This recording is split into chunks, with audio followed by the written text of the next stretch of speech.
ஆவர்த்தன அட்டவணை. அதிக எண்ணிக்கையில் தனிமங்கள் கண்டறியப்பட்ட போது அவற்றின் பண்புகள், இயல்புகள், குணங்கள், இணைத்திறன் முதலானவற்றின் அடிப்படையில் தனிமங்களை வரிசைப்படுத்த ஏராளமான முயற்சிகள் மேற்கொள்ளப்பட்டன. மெண்டலீஃப் என்ற அறிஞர் தனிம வரிசை அட்டவணையை தயாரித்தார். மோஸ்லே தனிமங்களை அவற்றின் அணு எண்களின் அடிப்படையிலேயே வகைப்படுத்த வேண்டுமென கூறினார். நவீன ஆவர்த்தன விதிப்படி தனிமங்களின் இயற்பியல் மற்றும் வேதியியல் பண்புகள் அத்தனிமங்களின் அணு எண்களுக்கேற்ப ஆவர்த்தன முறையில் மாற்றமடைகின்றன. நவீன ஆவர்த்தன அட்டவணை. நவீன ஆவர்த்தன அட்டவணையானது தனிமங்களின் எலக்ட்ரான் அமைப்பின் அடிப்படையில் அமைக்கப்பட்டுள்ளது. நவீன அல்லது நீள்வடிவ தனிம வரிசை அட்டவணையை விவரித்தல். நீள்வடிவ தனிம வரிசை அட்டவணை தனிமங்களின் அணு எண்களின் ஏறுவரிசையில் அமைக்கப்பட்டுள்ளது. இந்த அட்டவணையில் கிடைமட்ட தொடர்கள் வரிசைகள் என்றும் செங்குத்து வரிசைகள் தொகுதிகள் என்றும் அழைக்கப்படுகின்றன.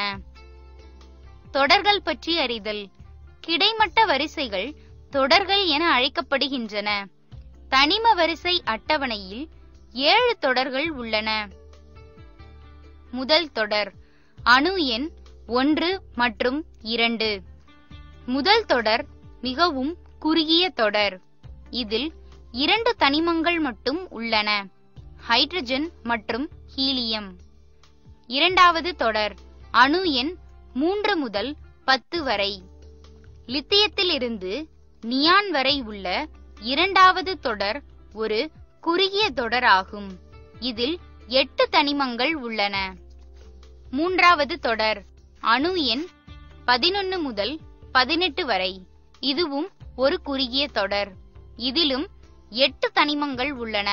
இது சோடியத்திலிருந்து ஆர்கான் வரை உள்ளது.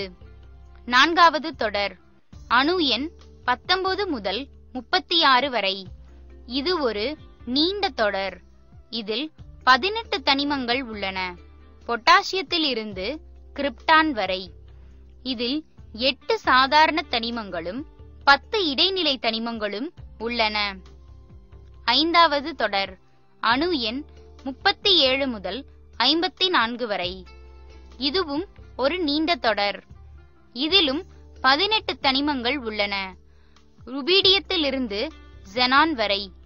இதில் 8 சாதாரண தனிமங்களும் 10 இடைநிலை தனிமங்களும் உள்ளன.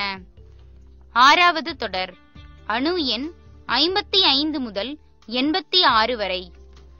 இது மிகவும் நீண்ட தொடர். இதில் 32 தனிமங்கள் உள்ளன, சீசியத்தில் இருந்து ரேடான் வரை. இதில் 8 சாதாரண தனிமங்களும் 10 இடைநிலை தனிமங்களும் 14 உள் இடைநிலை தனிமங்களும் லாந்தனைடுகள் உள்ளன. ஏழாவது தொடர் அணு எண் 87 முதல் 118 வரை. இது ஆறாவது வரிசையை போலவே 32 தனிமங்களை கொண்டிருக்க முடியும். ஆனால் இதுவரை 26 தனிமங்கள் மட்டுமே IUPAC ஆல் அதிகாரப்பூர்வமாக அங்கீகரிக்கப்பட்டுள்ளது. தொகுதிகள் பற்றி அறிதல். ஆவர்த்தன அட்டவணையில் மேலிருந்து கீழாக அமைக்கப்பட்டுள்ள செங்குத்து வரிசைகள் தொகுதிகள் எனப்படும். தனிம வரிசை அட்டவணையில் 18 தொகுதிகள் உள்ளன. முதல் தொகுதி தனிமங்கள் கார உலோகங்கள் ஆகும். இரண்டாம் தொகுதி தனிமங்கள் கார மண் உலோகங்கள் எனப்படுகின்றன. தொகுதிகள் 3 முதல் 12 வரையுள்ள தனிமங்கள் இடைநிலை தனிமங்கள் எனப்படுகின்றன. தொகுதிகள் 1, 2 மற்றும் 13 முதல் 18 வரையுள்ள தனிமங்கள் சாதாரண தனிமங்கள் அல்லது முக்கிய தொகுதி தனிமங்கள் அல்லது பிரதிநிதித்துவ தனிமங்கள் என அழைக்கப்படுகின்றன.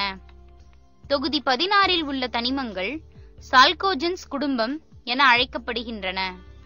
தொகுதி 17 உள்ள தனிமங்கள் ஹாலோஜன் குடும்பம் எனப்படுகின்றன.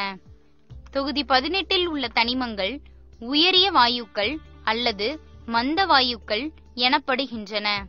தொகுதி 3 ஒரு பகுதியாக விளங்கும் லாந்தனைடுகள் மற்றும் ஆக்டினைடுகள் உள் இடைநிலை தனிமங்கள் என அழைக்கப்படுகின்றன.